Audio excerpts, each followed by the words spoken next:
My name is Courtney Hytower, and this is an excerpt from my piece, The Pathways of Life. To say that my 4 years of high school strayed from the perfection of my adolescent mind would be 3 doors past an understatement. I was 13 at the time, and my best guess of what I wanted then would be more or less the plot of 16 Candles from start to finish. I had chosen Marist High School, a private and mostly white Catholic institution on the south side of Chicago, against my mother's wishes, as she feared it lacked the diverse student body I had grown accustomed to my whole life. Even more, though, I think she worried that I would end up alone.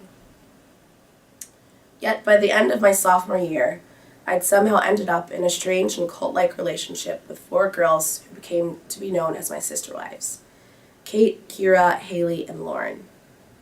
At first they were my best friends, but they had developed into something much more, and I now considered them to be my sisters. We fought like siblings, sometimes over trivial details, and others over more pressing matters. Either way, they had still managed to teach me the true meaning of friendship, through the good and especially the bad. December 19th, 2010. I was on my way to a Blackhawks game with Kira and a new acquaintance of mine named Sam for Kira's birthday. We had always been a group of friends that joked around, so it was no surprise when we began poking fun at one another. But before I knew it, all the jokes had turned to me, and they were of course black jokes. As much as I would like to claim that I remember what they said word for word like it was yesterday, I can't, and that's probably because I don't want to. They were small, yet piercing like the tip of a just-edged blade, still burning from the touch of iron.